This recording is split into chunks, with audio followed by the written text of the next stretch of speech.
जोर थोड़े है आप लोगों का। एक मिनट बड़ा सुंदर संकेत कैले हमारे टीम के लोग। कैसे? पनिया के जहाज से, अरे पनिया के जहाज से, पनिया के जहाज से पलटनिया बन के यही है, पलटनिया बन के यही है पिया, ले ले यही हो, ले ले यही हो हमके टिकवा बंगाल से, ले ले यही हो हमके टिकवा बंगाल से। जिया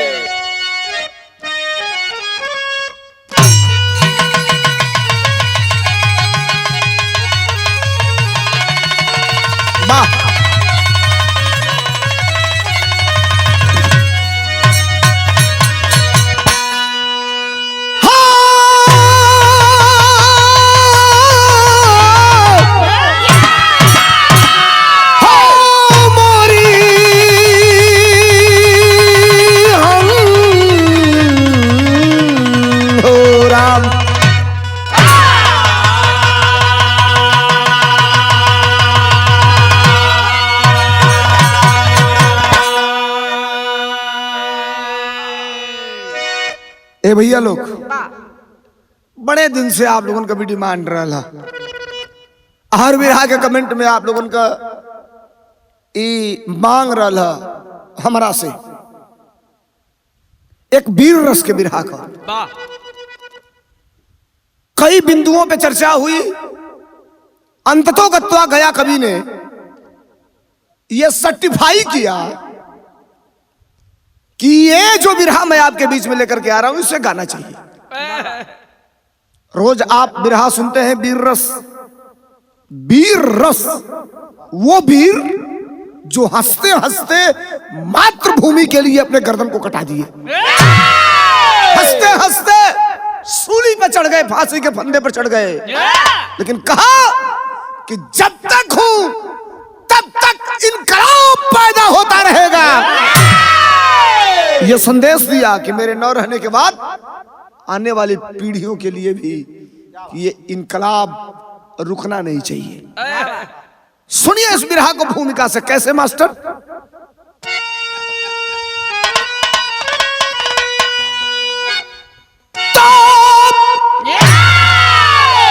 तो जिस कफन में दफन वीर बागी हुआ, अरे आज भी इस कफन का यह रंग है, क्रांति का कारवा मौत से भिड़ गया, लड़ गया सूरमा जो यह रंग है, उन शहादत के शेरों गुलों की कसम, अरे वतन सरफरोशी की गाथा सुनाए, अरे मर गया मिट गया मातृभूमि पर जो सोलंकी गया गीत लेकर के आए।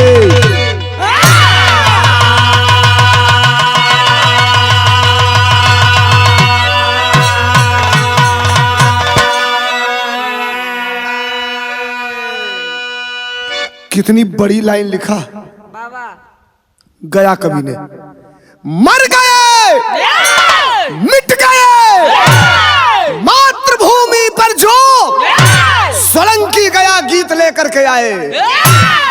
गीत तो रोज गाते हैं, लेकिन जब वतन पे मरने वालों के सम्मान में दो लाइन कुछ पढ़ा जाता है तो ये लगता है कि ये आत्मा, ये जीवन और मानव होना सार्थक हो गया।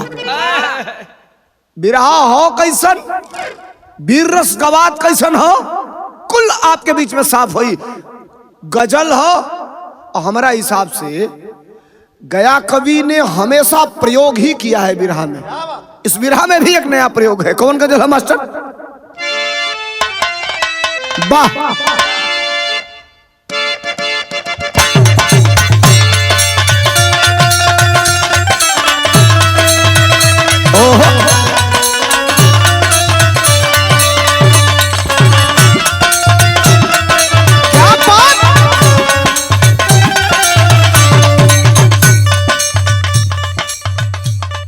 किसी गजल को उसके भाव में अपने आप को समाहित करके जब उस शब्द को या उसकी भावना की प्रस्तुति आप करते हैं तो उसकी खूबसूरती बढ़ जाती है। तूने बेचैन इतना जियादा किया, तूने बेचैन इतना जियादा किया, तूने बेचैन इतना जियादा किया, मैं तेरा हो गया मैंने वादा किया, जियादा किया, अरे जिया जिया।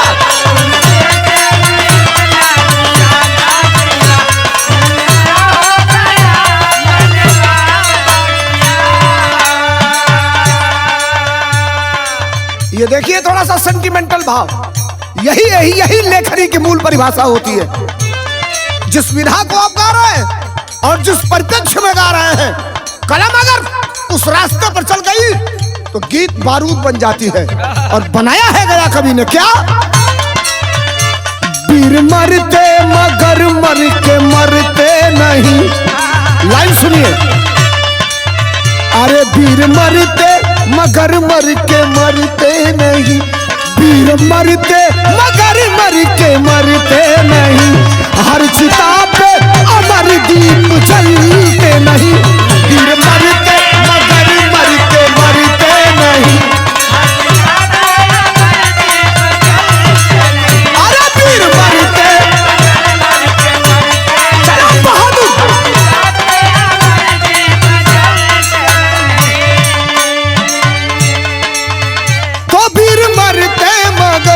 मर के मरते नहीं, हर चिता पे अमर दीप जलते नहीं, मौत की जो चुनौती से डरते नहीं, मौत की जो चुनौती से डरते नहीं, सूर्य ढलता मगर सूर्य ढलते नहीं, मौत की जो चुनौती से डरते नहीं, सूर्य ढलता मगर सूर्य ढलते। चल बहादुर।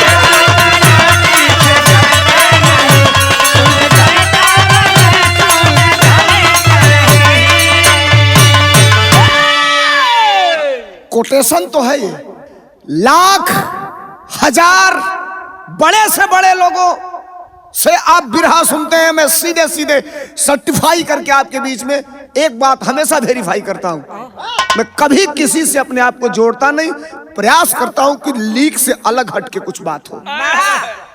लिखा गया कवि ने कि मौत की जो चुनौती से डरता नहीं, सूर्य ढलता मगर सूर ढलता नहीं। देखिए कितनी बड़ी बात को लिख दिया। हाँ बिरहा कैसन, आप कहेंगे कि इतना देर से। अच्छा एक निवेदन है आप लोगों से, बिरहावा सुने ला लोग तो कमेंट तो जरूर करे ला लोग, चैनलों के तो सब्सक्राइब कर दिया करिए लो, नीक लागी तो 2-4 गो संगी साथी के भेज भी दिया लो। अब शुरुआत है कहानी का, कैसे मास्टर।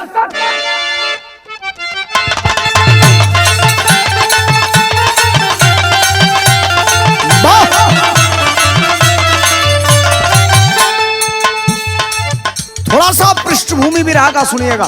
क्या जुर्म की आग में जलने से बेहतर मरना था, झरता चारों तरफ खूनी जहां झरना था।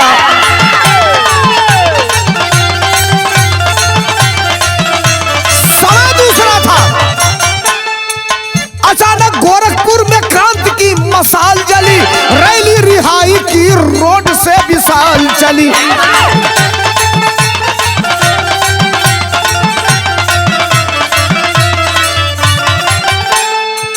1922 ब्रिटिश गवर्नमेंट की हुकूमत भारत अंग्रेजों के अधीन, और उस परिवेश में उत्तर प्रदेश के पूर्वांचल के अंतर्गत एक जनपद, जिस जनपद को गोरखपुर जनपद कहा जाता है, उसी गोरखपुर जनपद से एक चिंगारी छिड़कती है। और वो चिंगारी इनकलाब की चिंगारी लपट इतनी तेज बढ़ी कि पूरे देश में कोहराम मच गया। हुआ क्या? 1922 2 फरवरी की बात सुनो, भगवान अहिर पर हो गई भारी घात सुनो। कहानी के प्रथम पात्र का नाम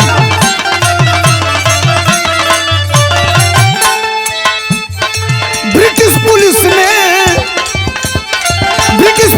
जिनका पूरी तरह मारा है, ब्रिटिश पुलिस ने जिनका पूरी तरह मारा है, खबर सुनते ही चढ़ा देश भर में पारा है, पूरा देश में।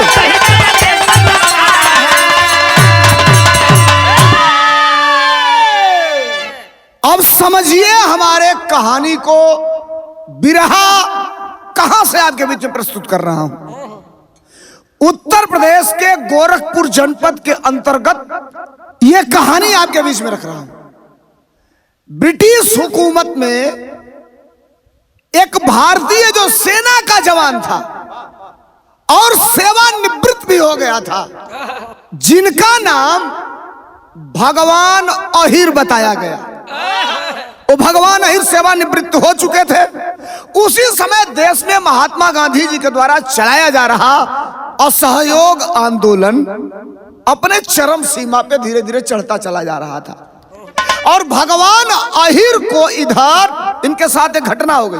घटना ये हो गई कि ब्रिटिश हुकूमत के सिपाही, ब्रिटिश हुकूमत के लोग भगवान अहिर को इस असहयोग आंदोलन में अपना योगदान देने के लिए पकड़ लिया और बहुत बुरी तरह मारे पीटे।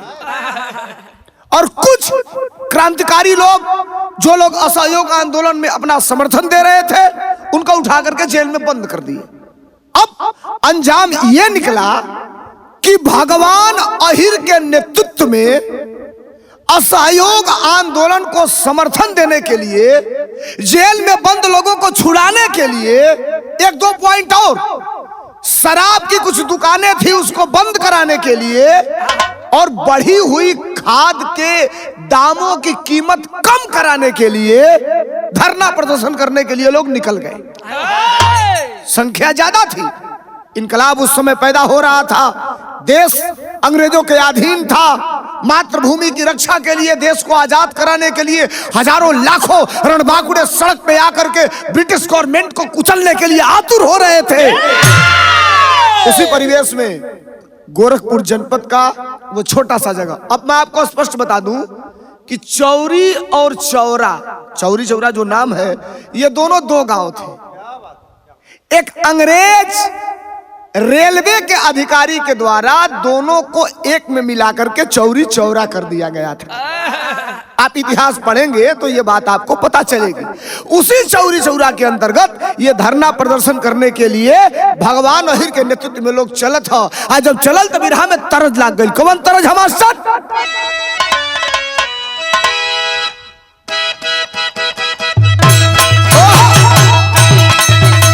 क्या बात।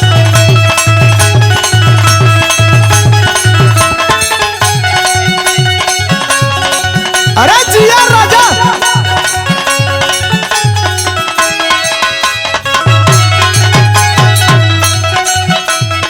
अच्छा तरज भारत में दो चीज में भारी गिरावट आई बा भाई साहब। भारत के राजनीति में आएगो, भारत के अंदर भोजपुरी गीत में। लेकिन आजो लोग कहेला, देहात का लोग कहे कि नया 9 दिन, पुरान 100 दिन। पुरान चीज बड़ा मौका पका में आवेला। गीत पुरान हो लेकिन भावार्थ है कर समझो ना। दिल के भीतर जौन गाना हचाक दे घुस जाओ, बिना छेदा कैले, बिना ऑपरेशन कैले, तो बुझाओ ओकर वजूद कायम बा। कैसे? अरे तू हूँ पिया हम हूँ पी, अरे तू हूँ पिया हम हूँ पी, तमुट बनाई हल जा। अरे तू हूँ पिया हम हूँ पी, तमुट बनाई हल जा। चल चदरा, चल चदरा में यदरा मोनोई हल जा। चला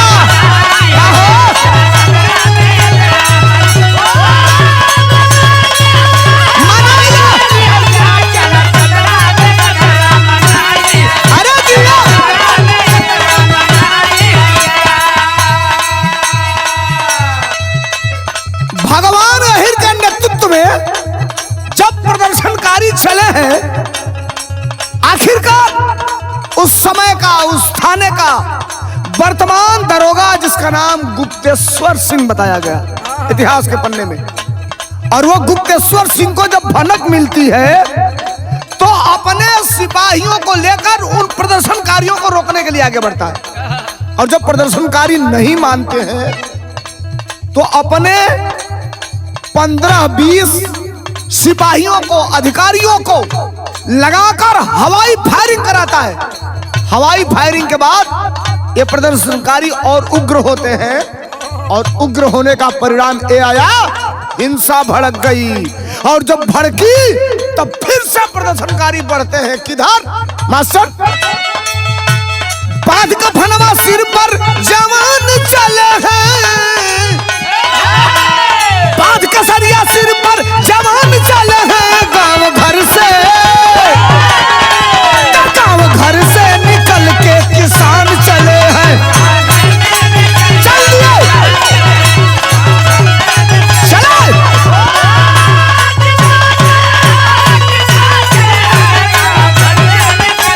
अरे जिया बहादुर।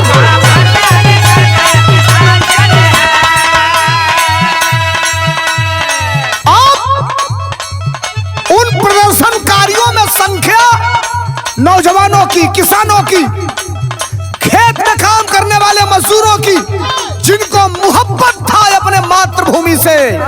यूं तो भारत का हर एक बच्चा चाहता था कि ब्रिटिश गवर्नमेंट जाए, मौका नहीं मिल रहा था। जो मन के अंदर गुबार था, जो अग्नि की ज्वाला धधक रही थी, वो वहां फूट पड़ी। और जब फूट पड़ी तब का भई मास्टर? अरे खौलल ये भैया खौलल, वही अदावत में खुनवा बा खौलल। जिया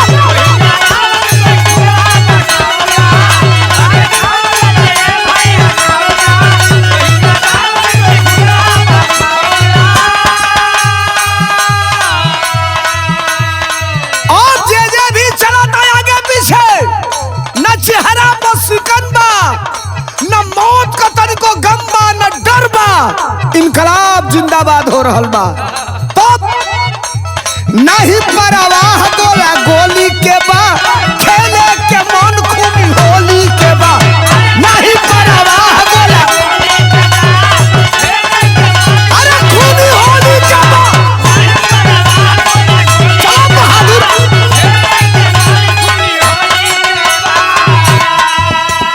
नहीं परवाह गोला गोली के बा, होली के बाद। अब लोगों के अंदर जो जुनून है, जो लोगों के आंखों में चिंगारी देखी जा रही है, उसका एक ही रिजल्ट सामने आ रहा था। क्या? तोड़ बैचलिया के ताला सीना तान चले हैं, तोड़ हम जलिया के ताला सीना तान चले हैं, गांव घर से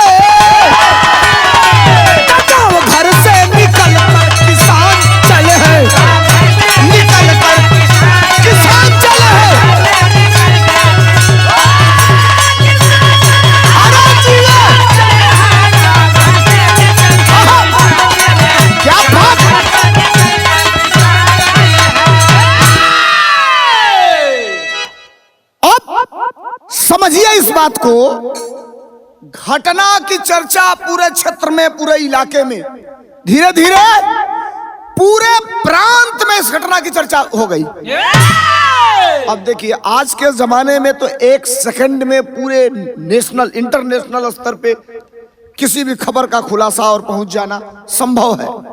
लेकिन उस समय जब इतने संसाधन नहीं थे, उसके बावजूद भी लोगों में जो वतन के प्रति रुचि थी, वो किसी वायरलेस से कम नहीं थी। मैसेज यंत्र बहुत बड़ा उस समय भी था। अब इस बात की जो ही जानकारी हुई कि हवाई फायर हुआ है हमारे लोगों के ऊपर, फिर से यह गुप्तेश्वर सिंह दरोगा के द्वारा अत्याचार किया गया है, लोगों में उग्रता बढ़ गई, और जब उग्रता बढ़ गई तो लोग किए क्या, बिरहा में तरज लाग गई। कौन तरज है मास्टर?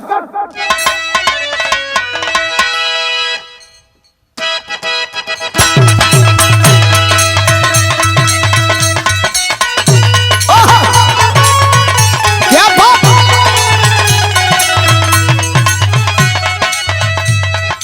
ए साहब लोग, फिर हम कहत नहीं कि पुरान गीत का जौन खूबसूरती बा, जितना सुंदर चादर वस्त्र ओढ़ के। एक बार एक कवि हैं, भोजपुरी के बड़े कवि हैं, बड़े ही ना बहुत बड़े कवि हैं, नाम है तारकेश्वर मिश्र राही। जनपद बलिया के रहने वाले बहुत बड़े कवि हैं, हजारों की हिट गीतें जिन्होंने दिया है भोजपुरी को। एक कार्यक्रम में थे, मैं भी था। सवाल उन्होंने किया था कि गीत और कविता में अंतर क्या है। मैं धर्मेंद्र सोलंकी हूं, प्रयास करता हूं कि बिरहा में बिरहा से अलग हट के भी कुछ बातें आपको बता दूं। तो शायद कोई सात्विक और सटीक जवाब नहीं दे पाया, तो खड़ा हुए तो कहे कि गीत और कविता में अंतर है। जिस कविता के अंदर ये क्षमता है कि सुर की चुंदरी ओढ़कर, साज सज्जा की डोली में बैठकर महफिल में थिरक जाए, वो कविता कविता नहीं रहती, वो गीत हो जाती है। और जिस कविता के अंदर ये क्षमता नहीं है, जैसे आप पढ़े होंगे बचपन में, वो इलाहाबाद की सड़कों पे तोड़ती पत्थर, तो कभी कभी अच्छी बातें मिल जाती है। ये जो तरज ये हमारे टीम के लोग बजा रहे हैं, हॉलीवुड, बॉलीवुड, पॉलीवुड, टॉलीवुड, सगरी बूढ़ आई खत्म हो जाई, हाई खत्म ना हो। देखा खूबसूरती है कर का हो मास्टर। साचे कहूं, साचे कहूं तोरे मन से हमारे, साचे कहूं तोरे मन से हमारे, अंगना मेरा आई बहार भौजी,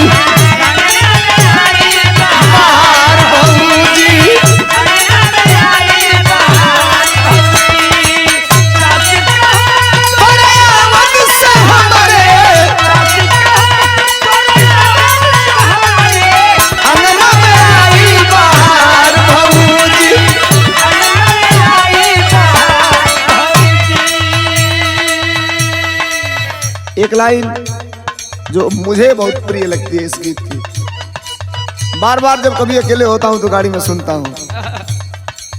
ममता की मूरत चंद्रमा की सूरत,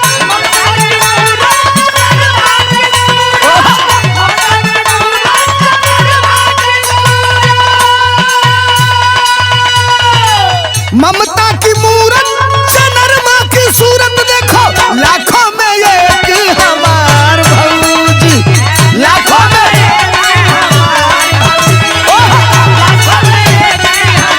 जिया जिया।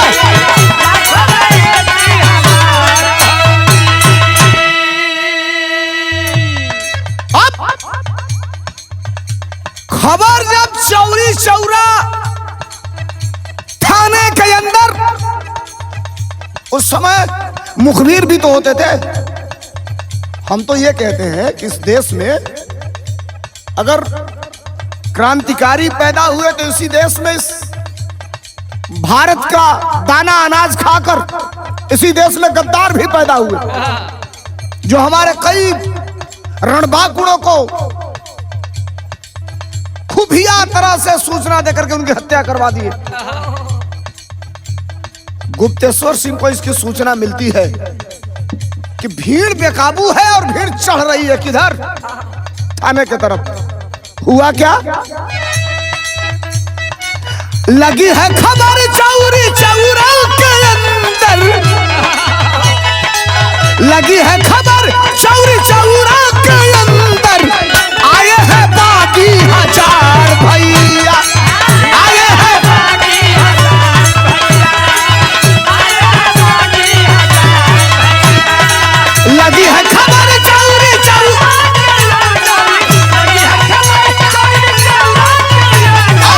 आए हैं बागी हजार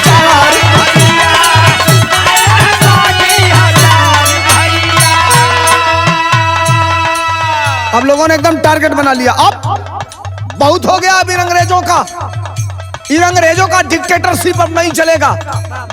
नया खून है, उबाल है, मातृभूमि के प्रति प्रेम है। मसौदा क्या था इनका?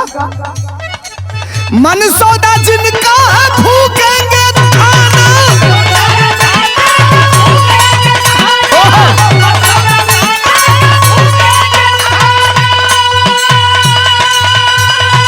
मनसौदा जिनका है फूकेंगे खाना। देखो हाथ में लिए हैं हथियार भैया, हाथ में लिए हैं।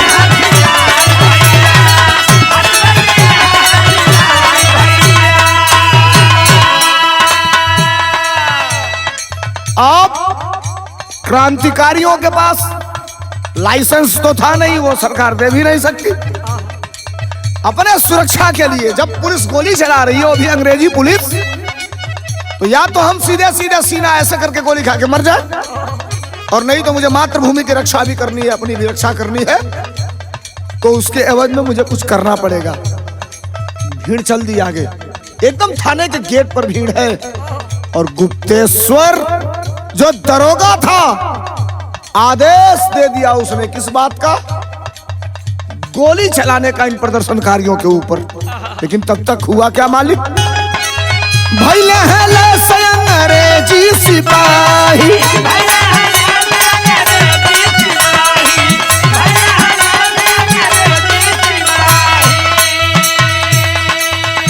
आदेश आदेश उस अधिकारी का हो गया। और आदेश क्या था? चले हैं मचाने कमीना तबाही।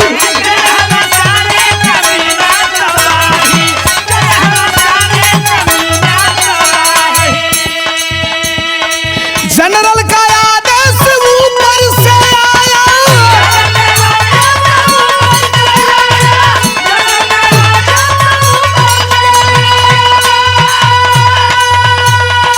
जनरल का आदेश ऊपर से आया। देखो आदर दिया है थानेदार भैया, आदर दिया है थानेदार भैया।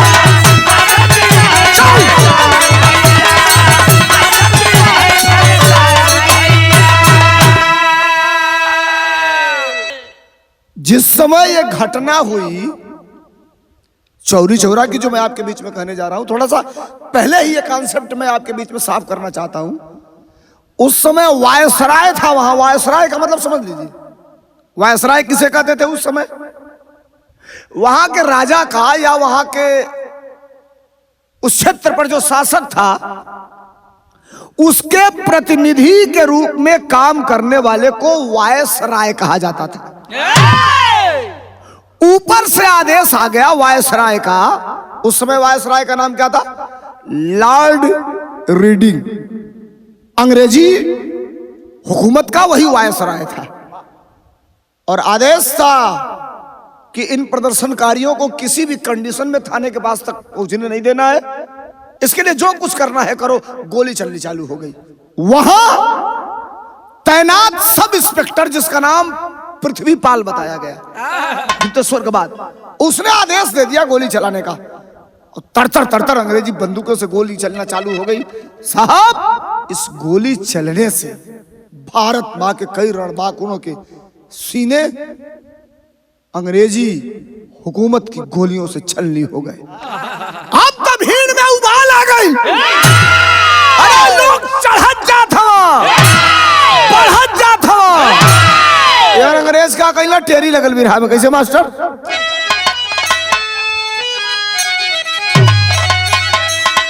अरे जल्लादों की संगीने तन गई। हाँ, जल्लादों की संगीने तन गई। गोली एक तरफ तो एक तरफ थे सीने।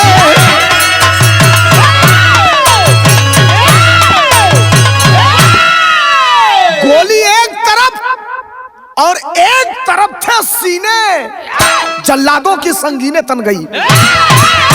अरे तो लिखा गया कभी ने, बादल से बादल की टक्कर जब होगी, धरातल पर बिजली का विष छोड़ देगा। चट्टान की छाती घायल तो होती, मगर क्या तूफानों का मुंह मोड़ देता। गोली चला के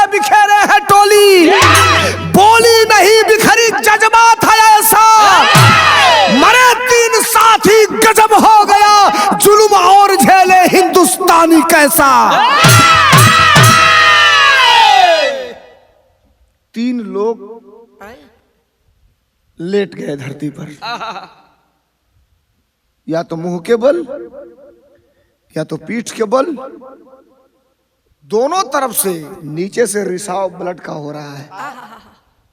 बाकी कुछ लोग जाए ऐसे हिलाए, कोई हलचल नहीं, यानी तीनों वीर गति को प्राप्त हो गए, शहीद हो गए। थाना का घेराव बचे हुए लोग करना चालू कर दिए और उसके बाद ये खबर आग के तरफ अगल बगल फैलती है। आज जब फैलल, खेत में काम करे वाला मजदूर, पत्थर तोड़ने वाला मजदूर, 12 से 15 साल का बेटा जेकरे अंदर देश प्रेम बा, पैर में चप्पल ना है लेकिन सबे चल दिहल। आ जब चलल चौरी चौरा के तरफ हो भैया, तो हमरे बिरहा में तरज लाग गल। कौन तरज है? वाह,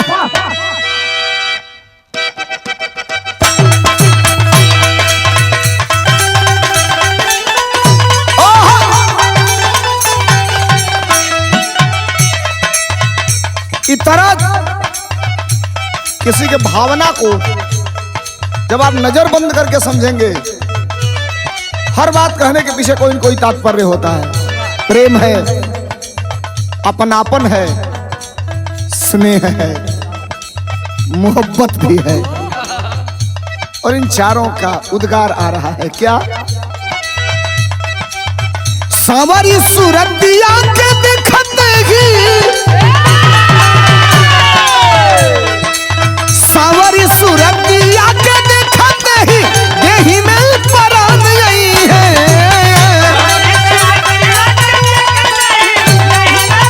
क्या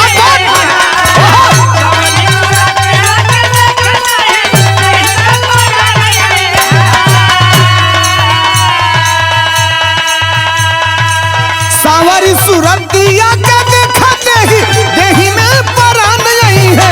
तनी हम के बता दया जोरिया की मिले कब चान यही है। तनी हम के बता दया जोरिया की मिले कब चान यही है।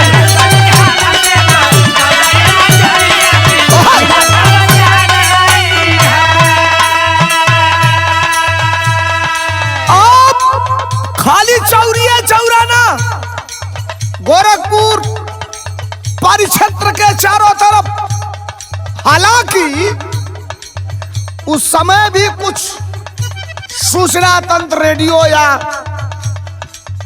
किसी न किसी तरह से घटनाओं की जानकारी हो ही जाती थी। जब एकर जानकारी अगल बगल के लोग के भइल तो अंजाम का निकलल मास्टर। देश में मऊतिया का सुनते ही भारी को हराम भइले। ओ घटना चल,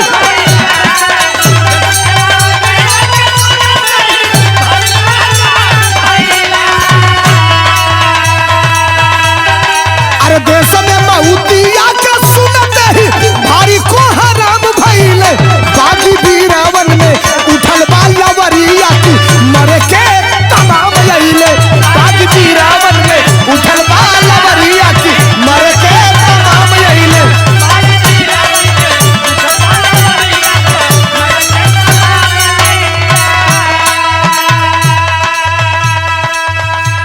भीड़ भीड़ थाने के गेट पर है, और पहले थाने जो बनते थे वो बंगला टाइप का थाना होता था। थाने के अंदर बैठा दरोगा और थाने के अंदर बैठा अधिकारी अपने आप को राष्ट्रपति से कम नहीं समझता था उस जमाने में। उसका आदेश ही सर्वोपरि होता था। हमारे पुरखों के लिए, पूर्वजों के लिए कितनी जलालत झेली है हमारे लोगों ने। तब अरे नारा लगा के बंगला पर चढ़ी गई रे।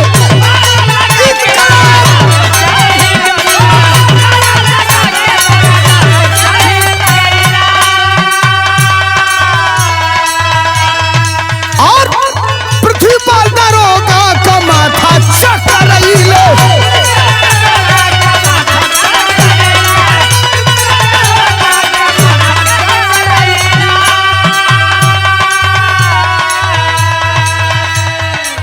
गलती कर दी अंग्रेज सिपाही।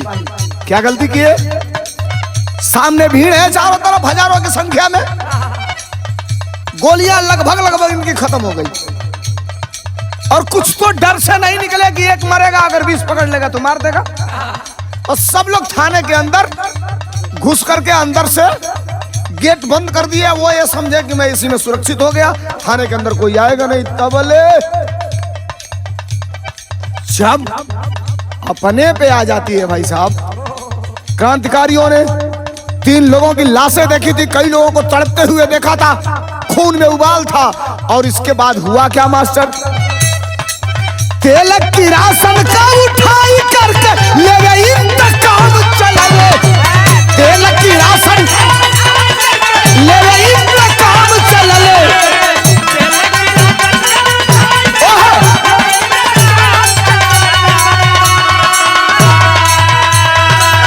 तेल की राशन का उठाई करके ले गई इंतकाम चलले, बागी भी रावण के उठल बाला वरिया तो मरे के तमाम चलले, बागी भी रावण के उठल बाला वरिया तो मरे के तमाम चलले।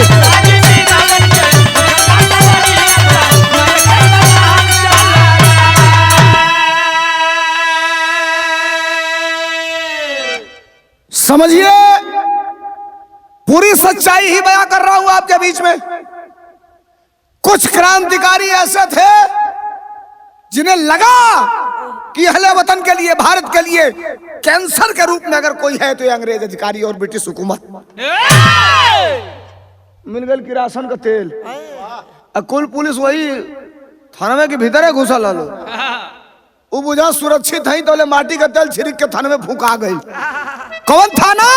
चौरी चौरा थाना फूंक दिया गई, और वहीं पर नारा लगना चालू हो गया, इनकलाब जिंदाबाद, इनकलाब जिंदाबाद, भारत माता की। अंग्रेजी सरकार के खिलाफ उस बंगले पर भी कुछ चढ़े थे भारत के लोग, थाना जलना चालू हो गया, कूद के उतर गए। और सिपाही अंग्रेजी उपतेश्वर गुप्तेश्वर भीतर है जो भारत के कुछ लोगन के मरले रहलन। अब तो हवा खराब है, अंदर रहे तो भी मौत, बाहर निकले तो भी मौत। और चारों तरफ से पुलिस को और पूरे थाने को जनता ने घेरा है। पहपट में बताओ लोग कैसे मास्टर?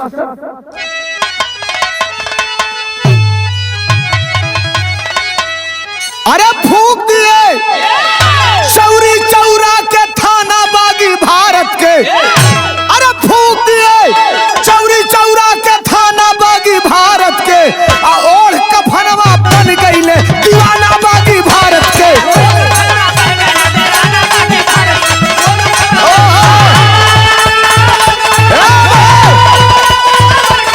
जिया जिया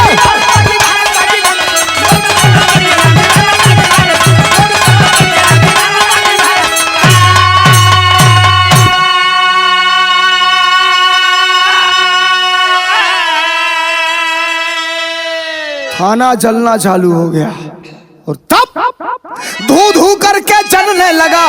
अरे कोशिश और थी जारी हो, आज जिंदा इंस्पेक्टर को पकड़ के अरे कैले तब तैयारी हो।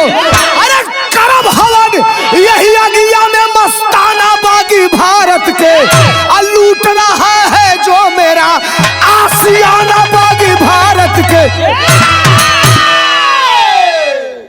जो इंस्पेक्टर था खोल के कूद के बाहर भागना चालू किया कि मैं भाग करके जान बचाऊं, तो ले पकड़लस भारत का जनता, पकड़ला क्रांतिकारी। अब पकड़ के ऐसे टंगले टंगले वही थनवा जो धू धूका के जरूरत रहे वही में फेंक देना, गिर गया वो वही में झौसा के, जैसे मुंह से झौसाना। जिस तरह भारत के लोगों को यातना और प्रताड़ना सहनी पड़ी थी साहब, वो मंजर ईश्वर न करे फिर कभी किसी को इस देश में देखना पड़े। डिक्टेटरशिप बहुत बड़ी चीज होती है, और शासन करने वाला जब हिटलर हो जाए तो ये ना समझे हिटलर शाही चलेगी तो जरूर, लेकिन हिटलर का जब अंत हुआ आज अच्छा आदमी कहीं हिटलर का भूल के भी नाम नहीं लेता है, उसकी पुनरावृत्ति न की जाए। आइए, थाना फूंक दिया गया, अंग्रेज जल गए उसमें। आज जब जले तो इस घटना से महात्मा गांधी को आघात पहुंचा। अब सवाल यह था कि भारत के तरफ से भारत का प्रतिनिधित्व महात्मा गांधी करते थे। अंग्रेजों के सामने दलील पेश की गई कि भारत के लोगों ने, गोरखपुर के लोगों ने चौरी चौरा में इतने लोगों को जिंदा जला दिया थाना फूंक करके। महात्मा गांधी असहयोग आंदोलन चला रहे थे और यह घटना जब उनको जानकारी हुई तो 12 फरवरी 1922 को महात्मा गांधी ने असहयोग आंदोलन को वापस ले लिया, यानी स्थगित कर दिया असहयोग आंदोलन। इस घटना के बाद मुकदमा चला। किसके किसके ऊपर मुकदमा चला? जो इसमें वांछित लोग पाए गए। अपराधी तो वो कह रही थी अंग्रेजी सरकार, हम कहाँ अपराधी कहेंगे, हम तो क्रांतिकारी कहेंगे, भारत माँ के जवान और सपूत कहेंगे। बिरहा में आल्हा लगल कैसे मास्टर? अरे लाठी होला जे करी होले, ए भैया वही का भाई सियो। अरे कुछ तो मराए कुछ तो गईले पकाड़ा। वीर जवान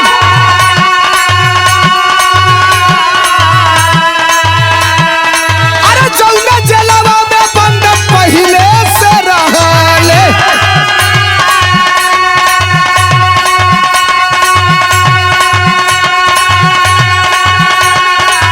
वही जलवा में पपिया दिहले लिया, जो हमारे साथी पहले बंद थे।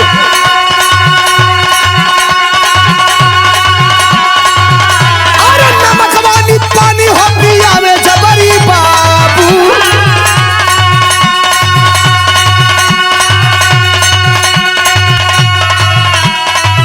अरे गांधी जी के आंदोलन के बतिया सुना।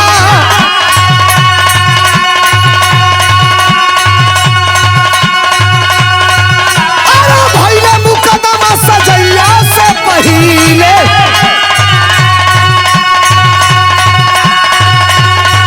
अरे मदन मोहन मालवीय के केसिया भरा।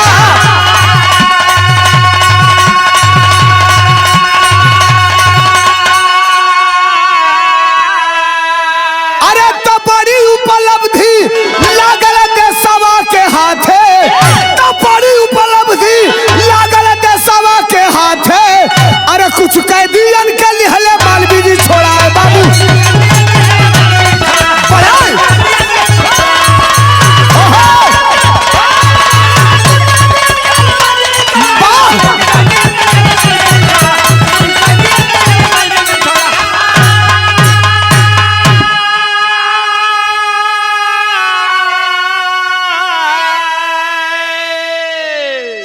बिरहा लंबा हो जाएगा।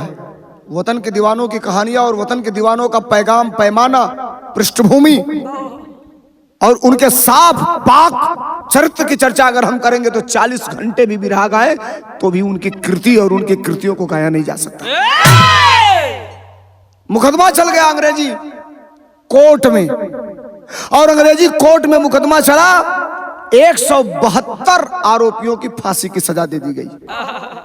172 लोगों को फांसी की सजा सुनाई गई। 2 लोगों को 2 साल की कैद हुई। भारत की तरफ से क्रांतिकारियों का मुकदमा लड़ कौन रहा था? पंडित मदन मोहन मालवीय। यूं तो जो क्रांतिकारी थे उन्हें मरने का गम नहीं था, गोली सीने पे लगे ये फक्र उनको होता था, पीठ पे न लगे ये हमेशा इसके लिए वो सतर्क रहते थे। अंग्रेजी बंदूकें कम पड़ गई थी क्रांति के समय, देश गुलाम था उस समय, अंग्रेजी गोलियां कम पड़ गई थी, भारत के जवानों का सीना इतना सामने आ जाता था। जीरा हुई बहस चली, इतने लोगों को फांसी हुई, लेकिन मालवीय जी के प्रयास से, बहस से 47 लोगों को, जो 47 लोग इसमें अभियुक्त थे, उनको संदेह का लाभ देते हुए वो इस पे लेकर के चले गए कि ये संदेह के आधार पर लाए गए हैं, इनका कोई उसमें रोल नहीं है। 47 लोगों को आरोप से मुक्त कर दिया गया, वो वापस आ गए, लेकिन उनके अंदर अभी भी क्रांति भभक रही थी, धधक रही थी। अंजाम आगे का आप जानते हैं। देश का कोना कोना, कश्मीर से लेकर के कन्याकुमारी तक यह दृढ़ निश्चय किया, अंग्रेजों भारत छोड़ो, अंग्रेजों वापस जाओ, और अंततोगत्वा नतीजा ये निकला कि भारत के अंदर से अंग्रेज हिंदुस्तान को छोड़ करके चले गए, देश आजाद हुआ। लेकिन आज भी वो घटना का निशानी का हम मास्टर बिरहा के खड़ी में बताओ लगे कैसे।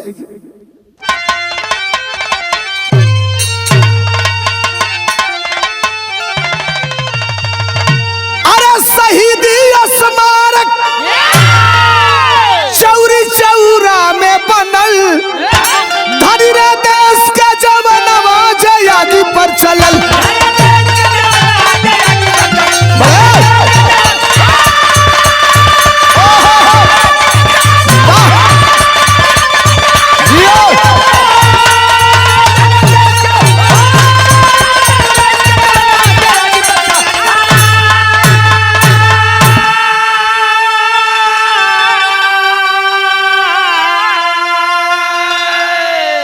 बहुत बड़ी बात गया कवि ने लिखा श्रद्धांजलि के रूप में, होते न सपूत नहीं मिलती है जदिया, आया जुआ अंगरे जवन कजारित दिया बतिया।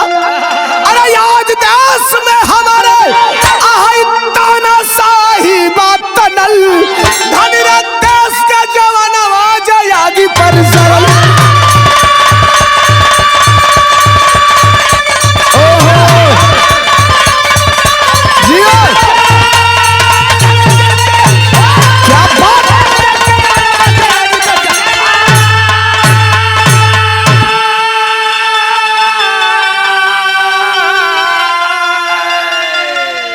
अब आज जानते हैं क्या है, हम भी एक लड़ाई लड़ रहे हैं, ये लोग भी एक लड़ाई लड़ रहे हैं। हालांकि फिर मैं आपको रिपीट कर रहा हूं कि अभी रहा 10, 20, 50 साल तक सुना जाएगा। फिर मैं डेट आपको याद दिला रहा हूं, आज 2 जून 2024, आज हम एक और लड़ाई लड़ रहे हैं। जानते हैं किसकी? किसकी मास्टर? क्रांति की मसाल फिर से जरी हमारे देश में, नेता लोग डालत वाले ए भैया धरती कलेश में। अरे संविधान बचावे के लड़ाई बाठनल, अरे धनी रे देश के जवान आवाज आगी पर चलल।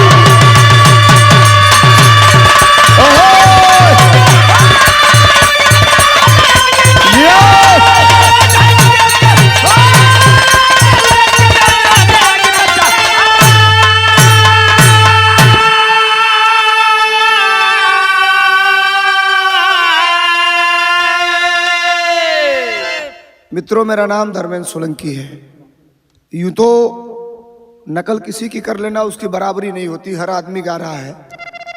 आज का जो परिवेश है, इस परिवेश में सीना ठोक कर हम जानते हैं कि हमें गाने का, बोलने का, खड़ा होने का, ये कुर्ता पहनने का, समाज में अच्छे काम करने का, आपके बराबर कुर्सी लगाकर बैठने का जिसने अधिकार दिया है, वही आज खतरे में है। आज उसकी भी लड़ाई हम लोग लड़ रहे हैं।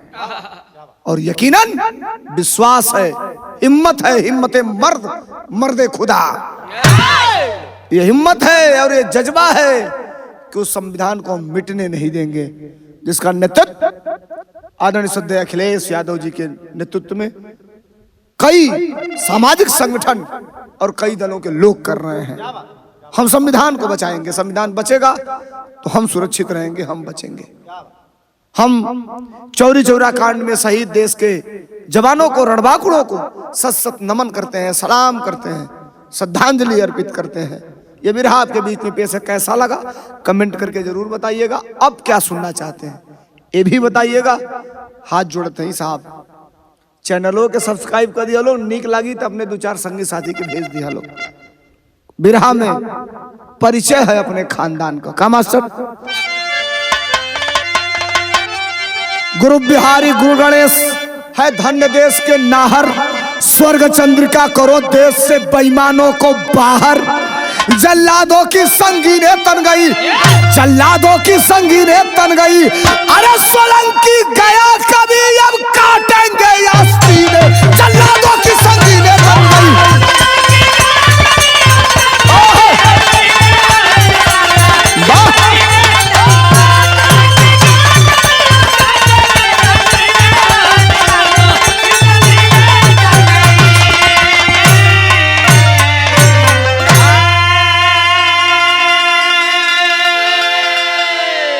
बहुत धन्यवाद, बहुत नमस्कार।